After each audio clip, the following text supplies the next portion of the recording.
பருத்தித்துறை மாவட்ட நீதிபதியினது வாசஸ்தலம் மீது தாக்குதல் இடம்பெற்றுள்ளது. பட்ரிகா ஜேன்ஸுக்கு ராஜேந்திர பதவி வழங்குவதனை கோதபாய தடுத்ததாக கெஹலிய தெரிவித்துள்ளார். ஜனாதிபதியிடம் எந்தவொரு நலனையும் கோரவில்லை என பட்ரிகா ஜேன்ஸ் குறிப்பிட்டுள்ளார். அச்சுறுத்தல்களும் இடையூறுகளும் ஏற்கனவே ஆரம்பிக்கப்பட்டுள்ளன. சுமந்திரன்.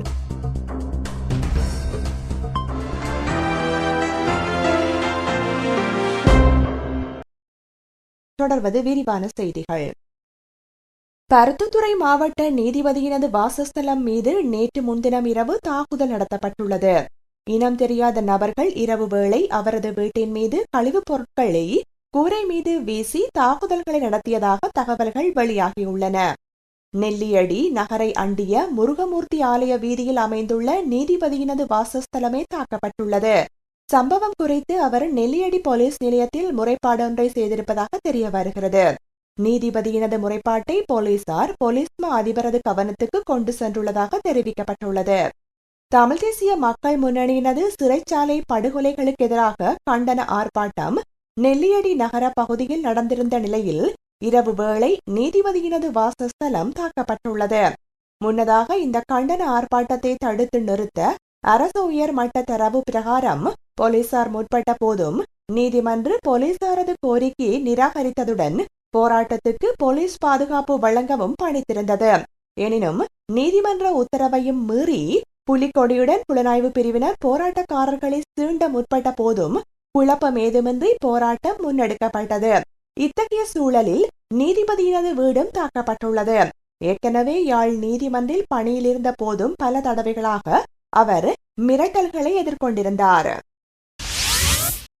சண்டே லீடர் பத்திரிகையின் பிரதம ஆசிரியர் பட்ரிகா ஜேன்ஸுக்கு ராஜேந்திர பதவி வழங்கப்படுவதை பாதுகாப்பு செயலாளர் கோதபாய ராஜபக்ஷ தடுத்து நிறுத்தியதாக ஊடக அமைச்சர் கெஹலிய ரம்புக்வெல தெரிவித்துள்ளார். வெளிநாடு ஒன்றில் உயர் ராஜேந்திர பதவியொன்று பட்ரிகாவுக்கு வழங்கப்பட இருந்ததாகவும் அதனை பாதுகாப்பு செயலாளர் வழங்க விடாமல் தடுத்ததாகவும் குறிப்பிட்டுள்ளார்.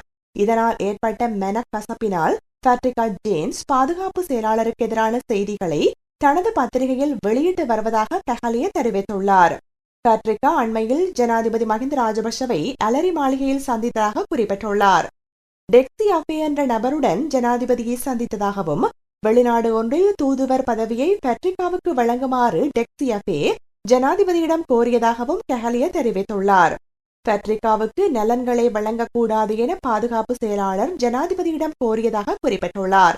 இந்த குரோதம் காரணமாகவே பட்ரிகா அண்மையில் பாதுகாப்பு செயலாளருக்கு எதிராக செய்திகளை வெளியிட்டதாகவும் தம்மை கடுமையாக தீட்டியதாக குற்றம் சுமத்தியதாகவும் கெஹலிய தெரிவித்துள்ளார்.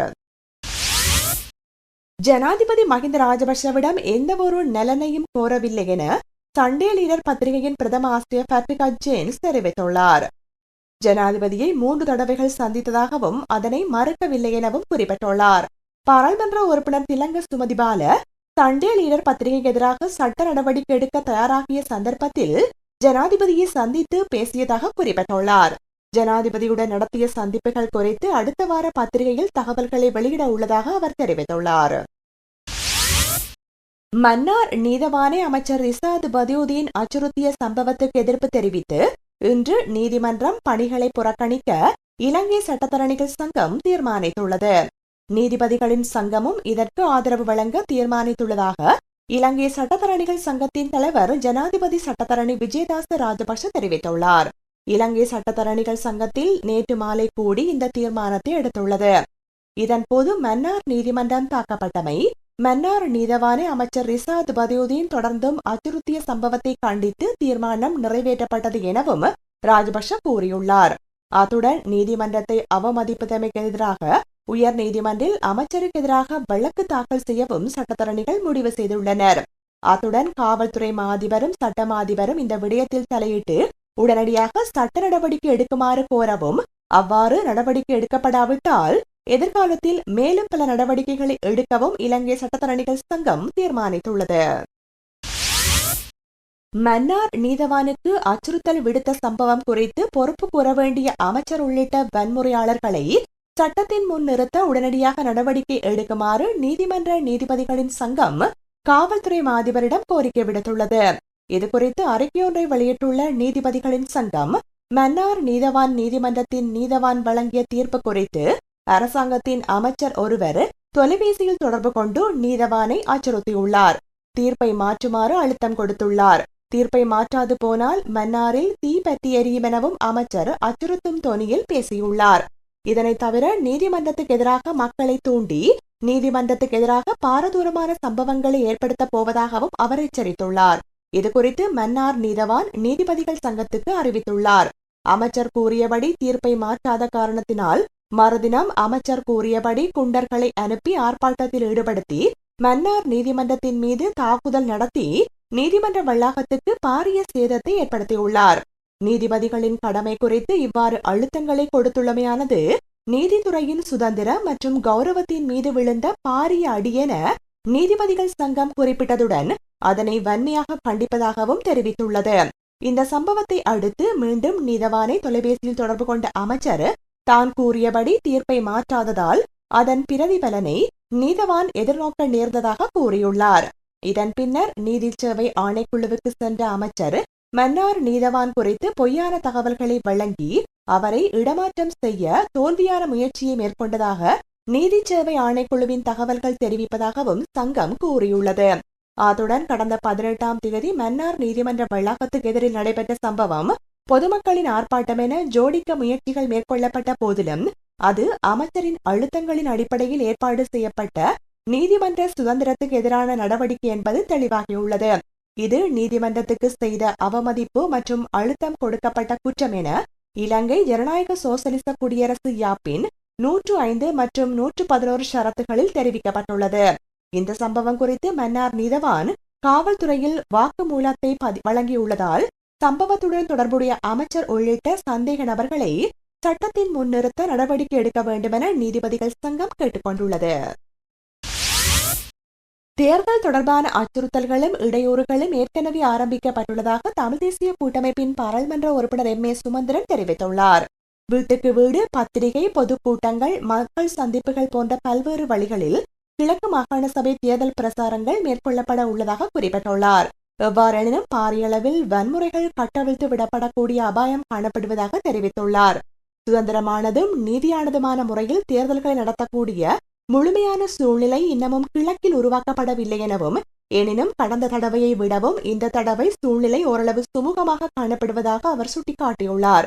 முஸ்லிம் மக்களின் ஒத்துழைப்பின்றி தேர்தலில் வெற்றியீட்ட முடியாது என்ற போதிலும் ஸ்ரீலங்கா முஸ்லிம் காங்கிரசின் ஒத்துழைப்பின்றி வெற்றியீட்ட முடியும் என்பதே எமது நிலைப்பாடு என அவர் தெரிவித்துள்ளார். இலங்கையர்களை சட்டவிரோதமாக ஆஸ்திரேலியாவுக்கு அனுப்பும் நடவடிக்கைகள் திட்டமிட்டு செயற்படும் குழு ஒன்றினால் மேற்கொள்ளப்பட்டு வருவதாகவும், இதில் புலம்பெயர் தமிழர்கள் சம்பந்தப்பட்டுள்ளனர் என்பது அரசாங்கம் எண்ணுவதாகவும், இந்த விடயம் குறித்து ஆஸ்திரேலிய அரசாங்கத்துடன் ஒத்துழைப்புடன் செயற்படுவதாகவும் அமைச்சரவை பேச்சாளரும் ஊடகத்துறை அமைச்சருமான கெஹலிய ரம்புக்வெல தெரிவித்துள்ளார். அடுத்து நடைபெறவுள்ள ஜெனீவா மனித உரிமை பேரவையின் மாநாட்டில் இந்த விடயத்தை எழுப்புவதற்காக ஏதேனும் ஒரு குழு அல்லது சில குழுக்கள் செயற்படக்கூடும் என தெரிவித்த அமைச்சர் இந்த சட்டவிரோத குடியேற்றத்துக்கு எதிராக நடவடிக்கை எடுத்து வருவதாக தெரிவித்துள்ளார். மாபெரும் புத்திசாலிகள் பல்வேறு வழிமுறைகளை பயன்படுத்தி இதனை செய்கின்றனர். எவ்வாறாயினும் இந்த சட்டவிரோத குடியேற்ற வர்த்தகத்தை கட்டுப்படுத்த நடவடிக்கை எடுத்து வருவதாக ரம்புக்வெல தெரிவித்துள்ளார். ஐக்கிய மக்கள் சுதந்திர முன்னணிக்கு வாக்களிக்காத சுமார் 90 லட்சம் மக்கள் உள்ளனர். இன்று எதிர்க்கட்சிகள் பலம் இழந்துள்ளன. எதிர்க்கட்சியின் தமது வாக்கு வங்கி குறித்து பேசிக் கொண்டிருக்காமல் பொது எதிர்க்கட்சியாக ஒன்றாக இணைந்து கூட்டணியை ஏற்படுத்தினால் இந்த அரசாங்கத்தை கவிழ்க்க எம்மால் முடியும் என முன்னாள் ராணுவ தளபதி சரத் பொன்சேகா தெரிவித்துள்ளார். கொட்டாவ பிரதேசத்தில் இடம்பெற்ற கூட்டம் ஒன்றில் உரையாற்றும் போதே இதனை கூறியுள்ளார். தற்போதுள்ள மோசடியான அரசியல்வாதிகளின் கீழ் 5000 முதல் 6000 வரையானவர்கள் நாட்டை சுரண்டி வருகின்றனர். இவர்களில் சுமார் 500 ராணுவத்தினரும் சுமார் 500 காவல்துறையினரும் இருக்கின்றனர். இவர்கள் மோசடியான நிர்வாகத்துக்கு உதவி வருகின்றனர். அரசாங்கத்தில் உள்ள நாடாளுமன்ற உறுப்பினர்கள், அமைச்சர்கள், மாகாண பிரதேச சபை உறுப்பினர்கள் என சுமார் 1000 பேர் நாட்டை சுரண்டி வருகின்றனர். இவர்கள் நாட்டை அச்சுறுத்தி அடக்கி வளங்களையும் நிதிகளையும் சூறையாடி வருகின்றனர். ஸ்ரீலங்கா சுதந்திர கட்சிக்கு வாக்களித்த 40 லட்சம் பேரின் பின்னால் செல்ல வேண்டிய அவசியமில்லை. இந்த 6000 பேரை ஒடுக்கினால் அன்று நாடு சுதந்திரமடையும். அர்ப்பணிப்புகளை செய்யக்கூடிய மக்கள் அணிதிரண்டால் எமது நாட்டின் அடக்குமுறை ஆட்சிக்கு முடிவு கட்டலாம்.